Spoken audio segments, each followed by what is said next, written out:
How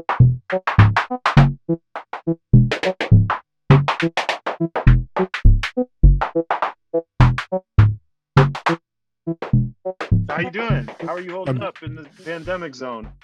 I don't know. It's been so long now. It just feels like life, you know. Yeah. Those first couple of months were sort of exciting in a way, you know. And I was in downstairs and I was making videos and I was learning to video edit and stuff. And then after a while, it just seemed like sort of the same old, except I'm not touring. And I wouldn't say I've been composing more, but I've been practicing a lot. And I did do a lot of composing early on. And I put out this book, Little Pieces for the Piano. And it's a book I already had of pieces for younger pianists, younger pianists of any age, that is. And then, but I wrote 39, 40 new pieces. So yeah, stuff's been going on. And the Royal Room, which is a club I run in Seattle, has been, you know, in survival mode. We're not open. We've been doing a lot of live streaming though, and I've been working on that. So it's been sort of hectic in a way. And you're in Seattle. You're talking to us from your home, your studio. Yep. What brought you out there? How did you end up there? Well, I was sort of half West Coast anyway.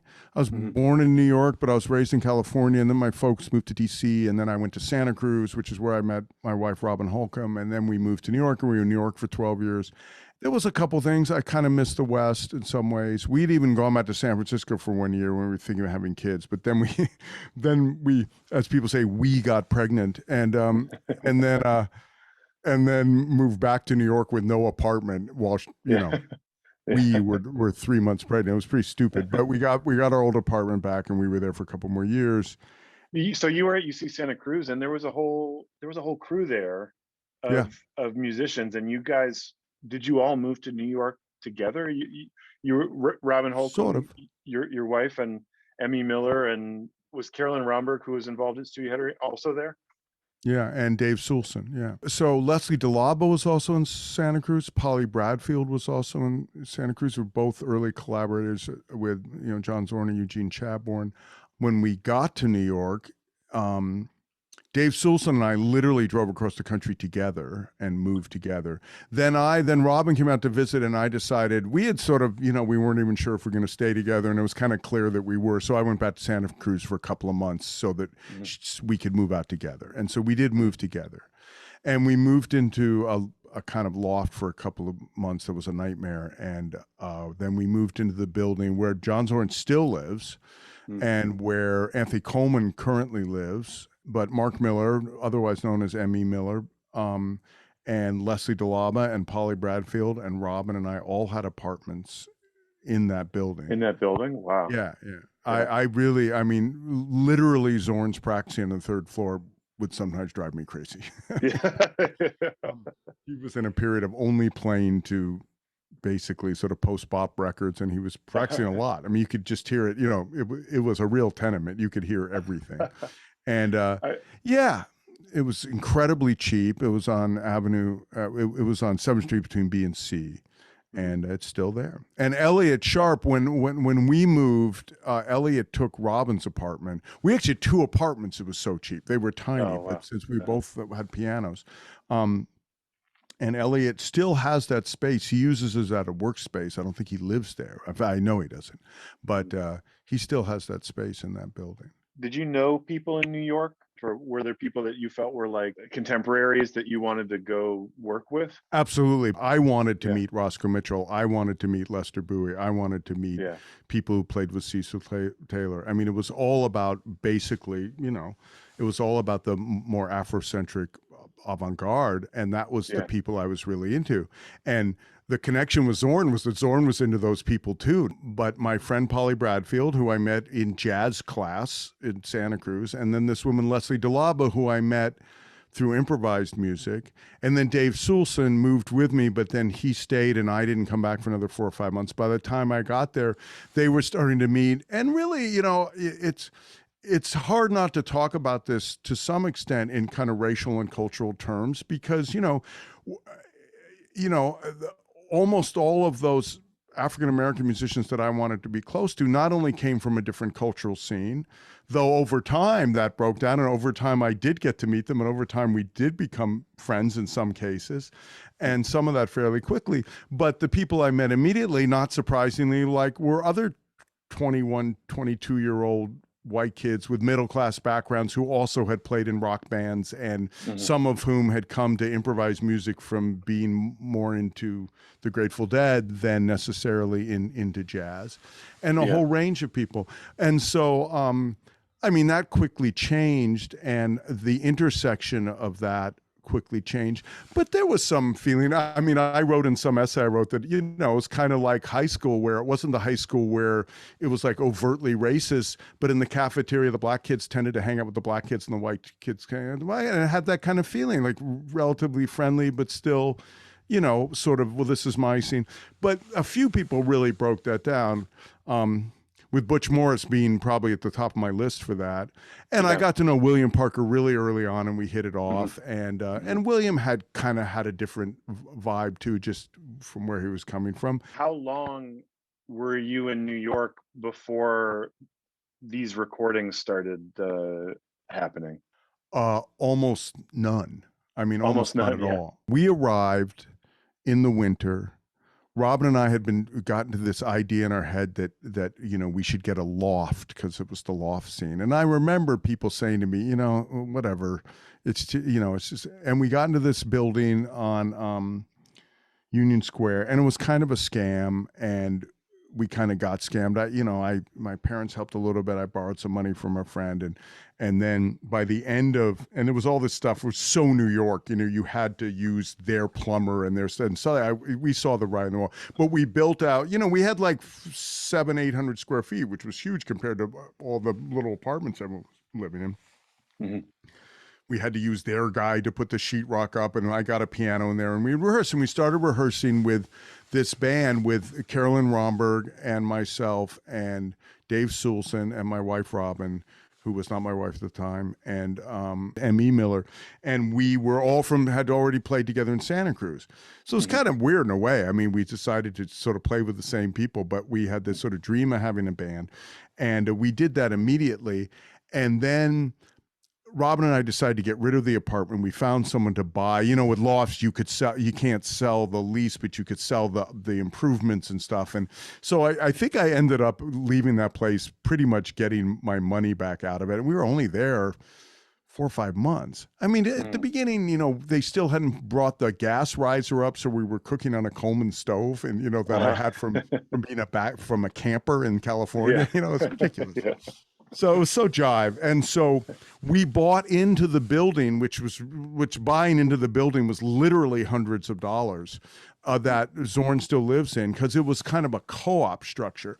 We got 2 apartments in that building. We got 2 friends who were moving out from Santa Cruz to sublet them for the summer. And we got in a van with that group of people and we went on a tour, which involved like 5 gigs in the course of 2.5 months or something. You know? But basically we chilled in Seattle, oddly enough, for a month. And I have no idea why. There was some friends of ours who were doing a dance thing up here, but none of us had a relationship to Seattle at that point. Then we went down to Santa Cruz for about 6 weeks, and we hung out. And then we drove back through the South, and that's where I met Davy Williams and Donna Smith and George Cartwright also. And when we got back, we decided we needed a rehearsal space.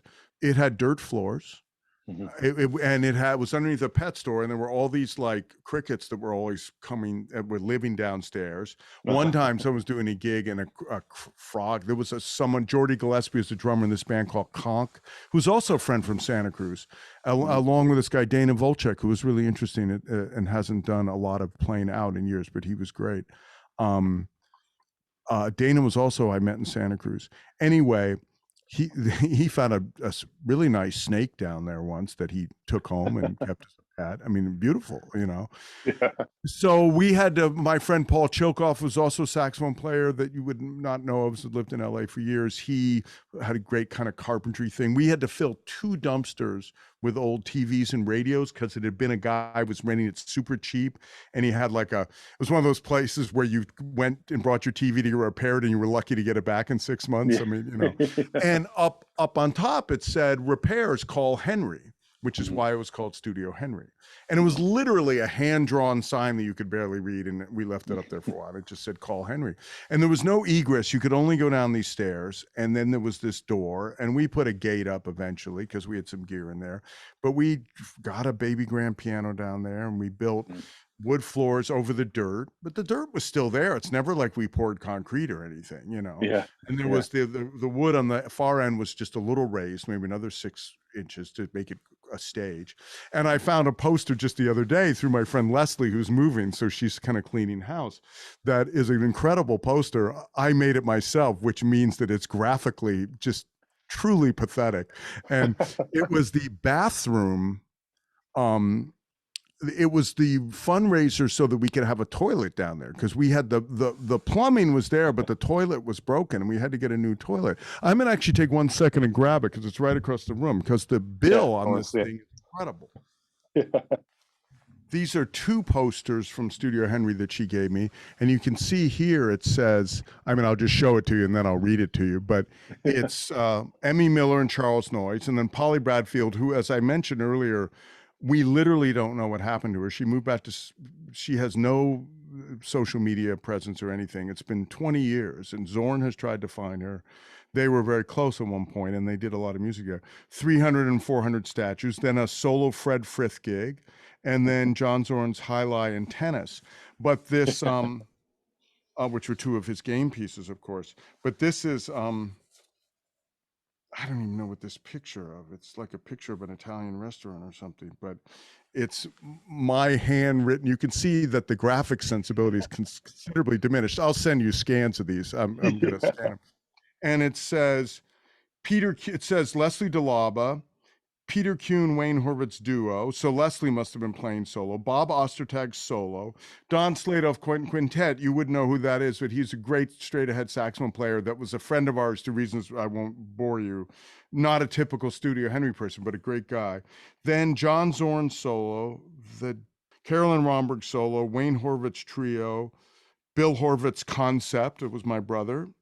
Chadbournes on another night. Mark Miller with Polly Bradfield duo, 25 O'Clock Band, which was Dave Soulson's name for any band he had. Dennis Charles often played, who played with Cecil Taylor. Robin Holcomb solo. And then from San Jose, the Studio Henry Blues Band, which is my friend Joe Castellini, who I may have just moved from San Jose at that point. But so, you know, pretty wild lineup.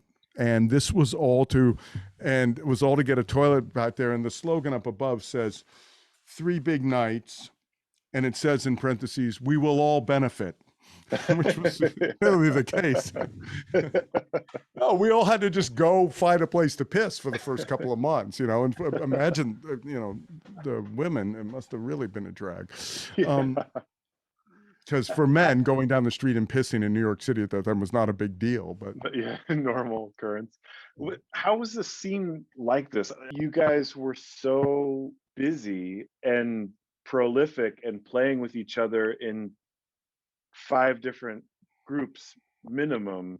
Were you making enough money to get by just by like keeping the energy? And I can answer that easily. No. No.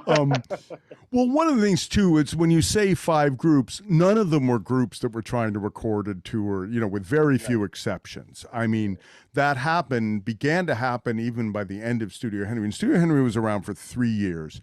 And it was 2 years that all 5 of us shared the rent.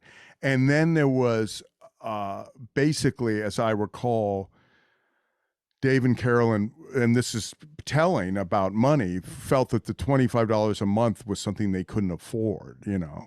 And so at one point, I forget exactly what happened, but I think that at one point, Mark Miller sort of took it over for the last year, and he took over and Robin wasn't that involved and Dave and Kelly weren't that involved, but I stayed very involved, but it was sort of his thing. And he had very different vision of it. I mean, he really wanted, Anton Fear was starting to start like the Golden Palominos, and Zorn's star was rising. For that matter, so was mine. And we were starting to get gigs other places, and Mark was seeing it as like, oh, we can have a rehearsal space here, and we can make money this way. And it wasn't like he was out for real money, but I mean, it was just sort of more viable.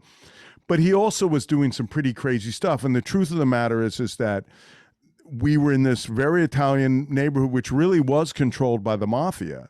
And they were just completely, it's that same thing, like the safest, nicest neighborhood to live in until somebody changes their mind. And then, and as I recall, Mark was basically told he had to leave. And it was pretty simple. There started to really be kind of lines to get in and stuff. Yeah. And that was just totally unacceptable. First place, there was no egress. I mean, if there had been a fire down there, everyone would have had to go out the way they came in. Yeah. And but to tell you what New York was like in those days, we were set up and we had a really bad steam emergency down there where one of the radiators burst and all the steam was coming in. It was crazy. And we didn't know what to do. And someone said, well, the only thing you can do is call the fire department. The fire department came and they came downstairs and they could see that there's band equipment. They could see a piano and they just took care of it and left. They didn't ask for any permitting, for any licensing, for any. They just were like, have a nice bohemian lifestyle, Yeah. I mean, it was just like, it was just so far from, I mean, God, if that had happened, certainly, today or in Seattle or whatever, they would have been all over our ass. So it lasted for exactly 3 years, with it being kind of a different thing the last year, but all sorts of, amazing stuff there. But no, everyone had different kinds of ways of making a living. And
It was cool to read your so Wayne just released on his Bandcamp an archival cassette recording of his band, The President, and in it there's a PDF essay that gives a sort of history about how that band came to be. And so, Wayne, something that was super interesting about it to me was just that you start by talking about the band, Yeah. like the band, and Yeah. And I always found the scene of that moment in time in New York City, you know, like late 70s to even the early 90s. It was, or it seems to me that people had a seriousness to their music, and it wasn't like they were trying to make pop music or that they had any expectations that there was a pathway towards that. Mm-hmm. And because of that, like, it brought a seriousness and an openness to a kind of experimentation that shifted once sort of popular music culture was maybe more full. I don't know what my hypothesis is actually, but it feels like in the 90s, pop music really feels like enmeshed into youth culture or something in Right. a way Sure. that then feels inescapable. And I think that's continued even to now, where it takes people a while to get to a place where they want to focus on improvisation or focus Right. solely on the free improvisation. But there was such an intensity to this vision, and it was like you guys were in your 20s. I have one answer for that, which Yeah, is that to me, the Art Ensemble Chicago were rock stars. right. I Yeah, mean, great. I mean, really seriously, I mean, I aspired to, you know, that, and it's funny about that because there's this famous, you know, that jazz PBS show that what's his name, Ken Burns did, and there's this funny moment where Wynton Marsalis very disparagingly says something about you, or somebody though who's doing the vocal overlay said, you know, one night the Art Ensemble of Chicago played in their own town to an audience of 4 people, which I'm sure is true. But when I went to the Great American Music Hall to hear the Art Ensemble Chicago, it was pretty much the same as going to see the Jerry Garcia Band at the Great American Music Hall. It was not the same as going to see the Grateful Dead, obviously, that were playing for 25,000 people, but the Jerry Garcia Band regularly would hold court at the Great American Music Hall for 5 nights and have kids line. And, you know, people were outside trying to get tickets and people were selling loose joints, and, you know, it was just like a rock gig, and it just felt exciting to me in that way. And, you know, Electric Miles Davis too, and Weather Report. I mean, when I went and saw Yeah. Weather Report, I mean, they were tearing the roof off, and it was people, you know, that energy was there. Now, the more sort of hardcore improvised music scene obviously wasn't pulling these same kinds of numbers, but you'd hear the Art Ensemble making music that was just, you know, so obscure in some ways, and yet finding some way to make it work. And honestly, you know, I've never thought of this in my life, except for you asking me this very question, is that I think my quest hasn't been made to make obscure music, but to find that secret sauce that the Art Ensemble had, among other people, to make music that was that whatever it was that was also in some ways really incredibly accessible. And Yeah. and I've been, at least in my work, I think, you know, sure, there are people out there who the holy grail is completely improvised music and all that stuff, but I've never been that way. I've just and it reminds me of that. Do you know those famous Frank Kofsky interviews with John Coltrane? There's this famous guy who interviewed Coltrane. I don't, but Yeah, you should hear them. They're incredible. And yeah. look them up. But he interviewed them in Coltrane in a parking lot for like 4 days with a cassette, and you can find them on the web now, of course. And, you know, he keeps asking Coltrane about this anger that he's expressing. He's trying to tie it into the civil rights music, the civil rights movement, et cetera. And Coltrane's just having none of it. And finally, Coltrane says, "I don't know what you're talking about." This, I mean, I'm paraphrasing grossly, obviously, but I think he even says this. He says, "This is love music." I mean, what he's saying is that this guy thinks that this, what he perceives as these screeching, screaming stuff, and Coltrane's just saying, "This sounds beautiful to me," you know? Yeah. And that's how I never wanted to make music. You know, one of the things I didn't like about even some bands I put together, like Pigpen, for example, or some of the stuff with Naked City, was the audience loving that we were doing something that was sort of like this to everybody. It was like, Mhm. and yet I always felt like, certainly with my music, that I was only interested, I'm going to say something incredibly corny, but I was only interested in beauty. Now I go back and listen to some of the things I did, particularly the more pure improvised things, and there are many moments where I do not achieve that. But there are moments where we do, and I still believe that there's things that can happen only in improvised music that'll never happen otherwise, in a really interesting way. So I do think that we also, the fact that you say that about being in our 20s, I sort of look at that as just the opposite. I was like, first place, unlike people now who go to college actually worrying about what they're going to do when they get out. I mean, we were a generation that literally were like, okay, knowing what you're going to do when you grow up is for people in their 30s. I mean, we felt like we were just getting going, having fun, I really do. And so that doesn't belie the seriousness of the music, but no one was going, God damn, what am I doing in my life? And no one was thinking this better pan out soon or else I'm going to do something else. I mean, it just wasn't, and part of the reason, of course, is because it was so fucking cheap to live in New York. I mean, money was, I could work 2 nights a week as a busboy and pay my rent and everything else. And then I was also making money with music, but a lot of that was off the books, which was great. And, it just kind of all came together.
if I was going to play a duo with Polly Bradfield, I wasn't going to go to Hilly at CBGB's and say, can we do a gig? But I had projects that I could do that with, The President being an obvious one.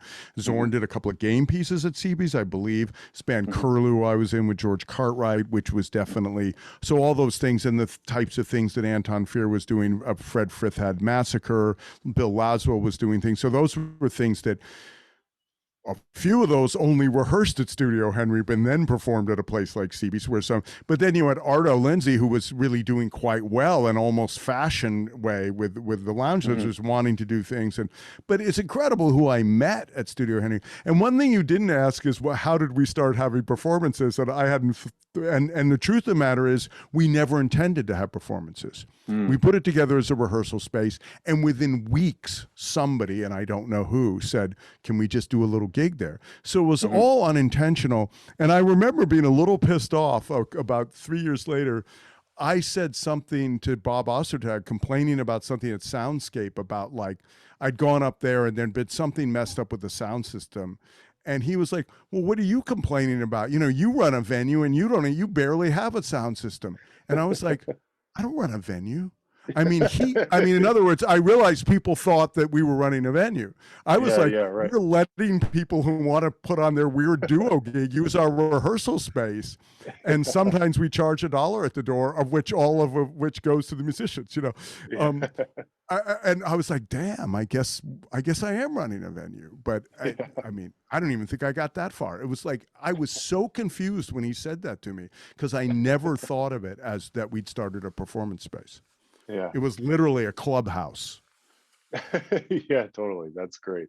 There's some recordings, good recordings of Bob in this collection and from different places. But I did grab some tapes. I wanted to ask you if you have any memory about them, or you can just talk about like what, you know, a show like this would be. And so the first one I have is Zorn, Charlie Noyes, you and Ikue Mori, and then test tones at Studio Henry.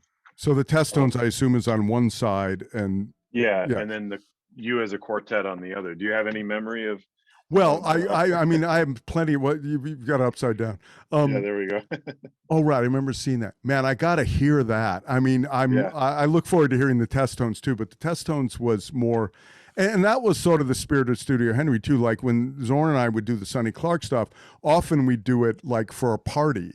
And to be honest, I mean, we really expected it to be more like, it's a terrible thing to say because Sonny Clark was an incredible artist and that music's great, but we often did it like, you know, it was like a holiday party or something, and we'll play some jazz.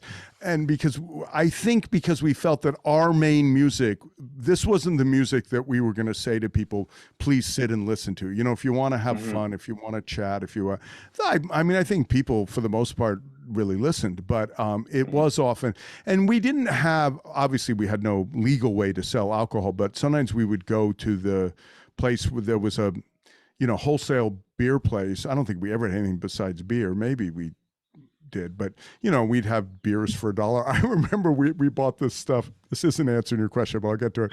We bought this like sort of like fortified something that was so cheap that I said, and no one bought it, and I put it out on the street, which is a terrible thing to say, but there were so many people living in the neighborhood then, in, you know, homeless people.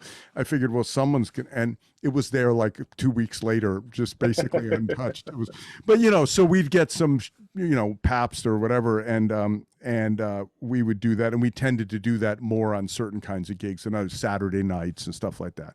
And but I would love to hear the thing with Ikue. I don't even remember Ikue as someone that I remember meeting not immediately, pretty early on, but not immediately. And so that's cool to see. I don't even remember Ikue being down there. And it's quite possible that Zorn was just starting to work with her and brought her in. Whereas then later, you know, Zorn had that trio with Ikue Locus Solus that I was in. And then I got to know Ikue really well, and didn't do a lot of stuff with her, but, you know, considered her a really good friend for a period of time.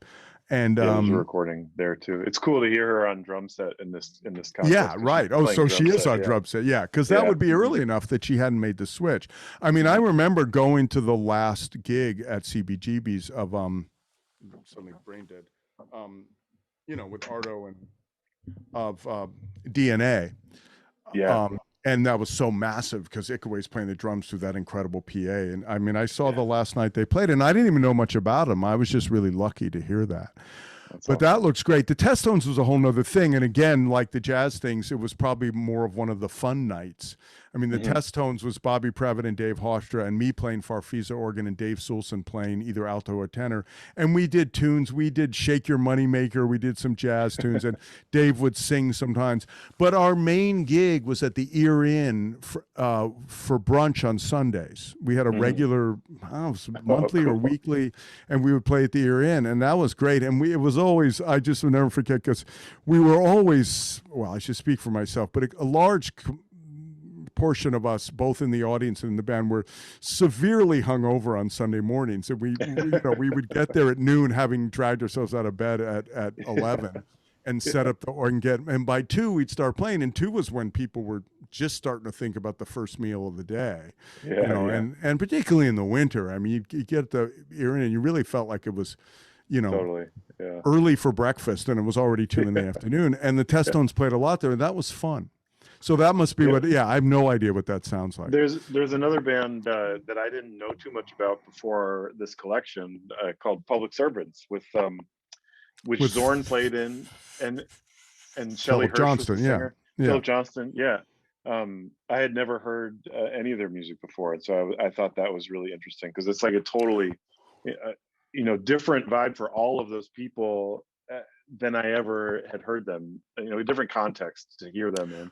Right. Well, I have a very special relationship to that band because my brother was in that band too. And so it was the core band was Dave Soulson and Philip Johnston, my brother Bill Horvitz, Dave Hofstra on bass, and Dickie was the drummer who was later in the Microscopics, I believe so.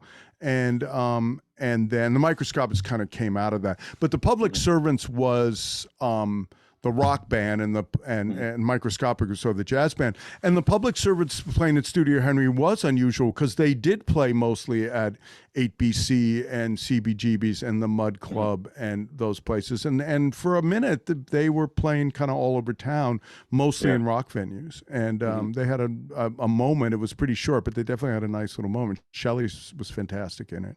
But it was very tightly orchestrated and short songs. And it's fun, super fun. And so you talked a little bit about Sonny Clark Memorial Quintet. Tell me about this band. How did this band come to be? I mean, it's unmistakably Zorn. It's his tone as soon as you hear it. But you guys are playing bop, post bop tunes. What are these original tunes? Or are they? They're all Sonny Clark tunes. They're all Sonny Clark. Oh, absolutely. That was the whole point. No, and we made a record for Black Saint called Voodoo, which is not exactly the same band because Ray Drummond plays bass instead of Dave Hofstra. It was that was a kind of an unfortunate. There was some unfortunate things when the band sort of got taken seriously, because I think Dave felt bad, and I understand that, and I'll get to that in a second. But basically, it was just like, you meet all these people, and a couple of people also are interested in jazz. And I was one of them, and Zorn definitely was one of them. He was listening, he was practicing every day. And in some ways, he was kind of more into it than I was. I mean, John definitely wasn't then into things that I was into. Like, he'd never been into the band or the Grateful Dead or Dylan or Janis Joplin or Joni Mitchell, or maybe now he would be. But at the time, that was just not, and that was really important music to me. But anyway, he said, have you ever heard of Sonny Clark? Of course, he was this ridiculous collector and had all these records. I was like, no. And so when Rob and I were married in 1980, he gave us as a wedding gift, which was, in retrospect, more of a gift for me than for Robin when I think about it from a strictly romantic point of view. But not that Robin wasn't an important musician, but far from it. Maybe one of the most important musicians, but she was not someone who's going to play Sonny Clark tunes. he gave us, and it was, God, I wish I had it. I have it, but it's in such a mess. I mean, I should have saved it because probably like, it's beautiful. He had a Xerox picture of Sonny Clark that he put on the cover, and it said, to Wayne and Robin, blah, blah, blah, 1980. And it said the music of Sonny Clark. And in it was mostly the melodies, some of the chord changes. John wasn't great about transcribing chord changes, but I would often do that. And he was much better at transcribing the lines. And he even transcribed a whole solo, which I don't think I ever learned. And, and it was this beautiful thing all in his hand. And I still have it. It's ragged. I have it now saved in some envelope, but there's coffee stain. I just treated it as I was trying to learn these tunes. I didn't think about it as something I should have saved. And, I Xeroxed it a million times in just one page at a time to give to someone. Anyway, so we started hanging out and playing, and Bobby quickly became the drummer, and Dave Hoster shortly thereafter became the bass player generally.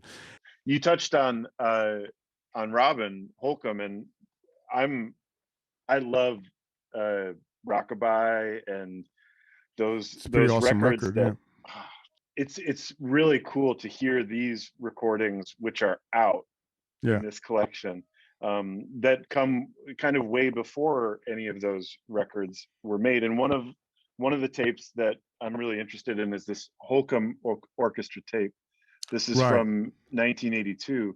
I was wondering if you could tell me what the Holcomb Orchestra was, and did that turn into New York Composers Orchestra, or was it related in any way? Which that comes in later in the 80s that you guys put that together. I don't really know without putting it on, but I can guess. I mean, I think that she was probably orchestra meant 6 or 7 people. I doubt it was a big band, because we sort of got to that later. And she had something called the AKA Orchestra, which was, she would always just call her groups the AKA Orchestra, and that would often be as little as a sep. So I suspect, though I'm not sure, that some of the usual characters, and probably Dave Soulson is in there, but I'd be curious to see, for example, if some like Polly or Jim Katzen, like if there's strings on that, or here I can tell you the lineup. It's a lot of people. It's Robin, you, Dave Soulson, Steve Bernstein on trumpet, Carolyn Romberg, Doug Wesselman, Dave Hostra, Bobby Previtt.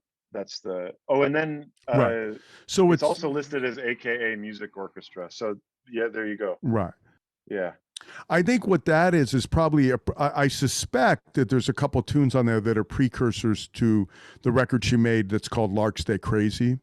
And that was for sound aspects. And that's with Marty and Doug and Bobby and Dave Hofstra and Robin and I. I wouldn't be surprised if some of those same tunes are on there. And that's stuff where, but it's very different than New York Composers Orchestra in that it's basically heads and then a lot of more freer improvising. Okay. Whereas the composers orchestras tended to be more like charted for a big band. Not that there weren't places for things to happen, far from it, but and Robin's pieces for those are amazing too, because they're almost like a pocket orchestra. They don't really seem like jazz as much as my pieces do, but they're suddenly playing by people who are really also really great readers and stuff. But then you don't have you don't have a Dave Soulson or Carolyn Romberg in the band anymore. So everything's a trade-off. Even Steve Bernstein reminded me that I fired him for the New York Composers Orchestra. And Steve's a favorite, and he's such an amazing musician and great player. But there was kind of this moment where I was like, I want 3 badass trumpet players who can play this shit perfectly, which was so far from me. I mean, you would never hire me for a gig like that. I mean, I'm a terrible reader, and I'm not that kind of player. But Steve is on the first New York Composers Orchestra and sounds awesome, as is Leslie DeLava.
collection. So Bruce Levinson is the guy who made all these tapes, and every now and then you find in the collection like a dub of a record.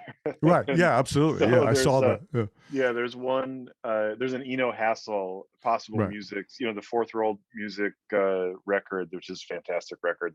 That's on the B side of one of these tapes, which is really great.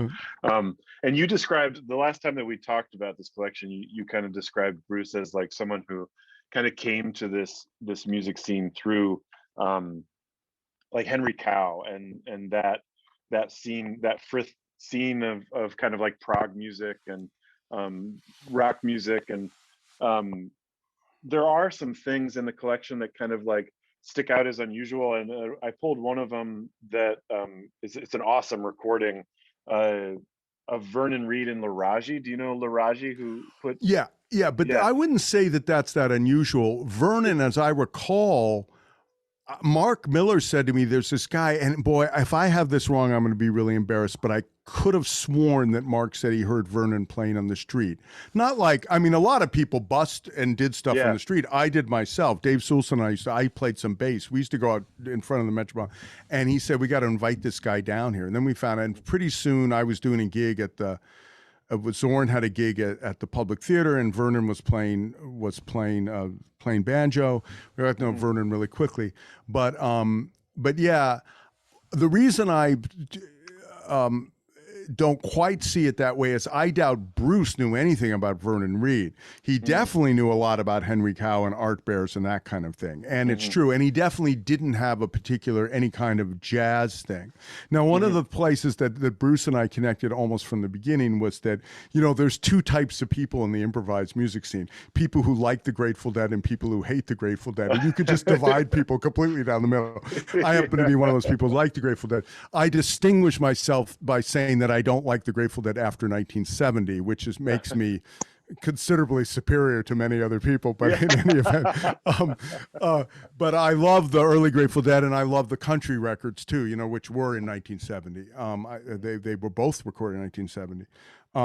In any event, Bruce was the classic guy that while none of us dropped acid anymore, and certainly none of us went to go do things like the Grateful Dead, he was just that guy from the Bronx or Brooklyn or wherever he was, with his relatively inexpensive suit, because that's all he could afford while he was in law school, who would drop acid with his other law school friends and go see the Dead playing for 45,000 people in New Jersey, which was my idea of a nightmare. I mean, the last time I saw the Dead, and I didn't see them much, they were probably playing for 4,000 people, at American University. I mean, Bruce, coming with a cassette deck and a stereo mic and making all these recordings, which of course at the time we just figured he was out of his mind. I mean, it didn't really understand it, but it was great. We're so grateful now. And, but I was just thinking that also connects to that Grateful Dead taper thing, which was, became a thing for all sorts of music, but it was not then. And in fact, it was at a time when there were no, it was funny when the jazz community started turning up at Studio Henry, they were the first to go, oh, why is that guy taping? Because we didn't care. The music was so whatever. We weren't thinking about it. But as soon as we had more jazz people down there, there was that whole thing about, you shouldn't tape without permission because there should be, how's that going to be used? And you should get money, which I totally respect. Of course, digital reality changed all of that, and nobody cares anymore because they can't, because anyone with a phone can tape your gig. But but in any event, that was very much a thing in those days. So well, I have one more tape there was when we last talked too. So this is a version of Highlight, which is one of Zorn's game pieces, and you're in the group here. Let me look and see who the rest is in the group. Something you talked about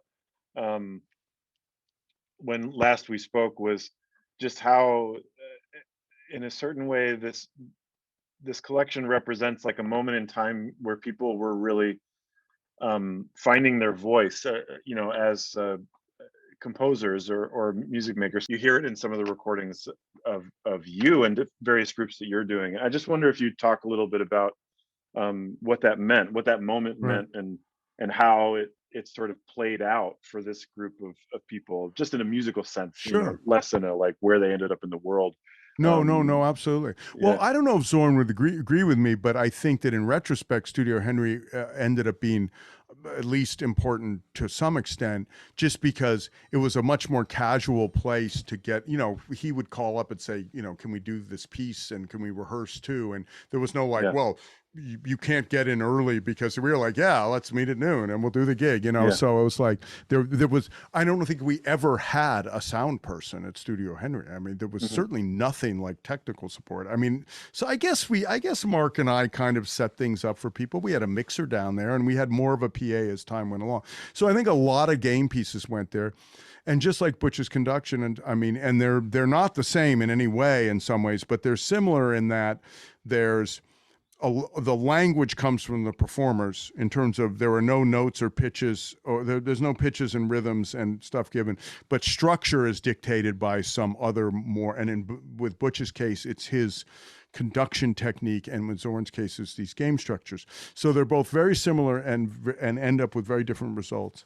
And I think both of them were really important into teaching improvisers and composers about possibilities, because you would have those things happen in a game piece where suddenly something would just happen that just only happened because of and so my imagination was stirred by that. And I could, even though I never made game pieces, and I have later in life used conduction, but that's because there was a whole new generation of people who'd never done it, and then it served me well. But that's in much more recent years. I was never interested in doing it then. I was only interested in doing it with Butch. This whole range of structural possibilities came up that I think really informed everybody. And at least I know it really informed me. And I think the things that I even ended up doing with more traditional techniques, whether it was just by composition techniques or, you know, writing, or if it was techniques where I gave people instructions, you know, in rehearsal verbally, or if it was things that I did using tape and editing, they were still possibilities of how the music could go that wouldn't happen otherwise. And so it was just really interesting. And it's so great to talk to you. I could talk to you for a real long time about this stuff, because it's great to hear the stories. Thank you so much.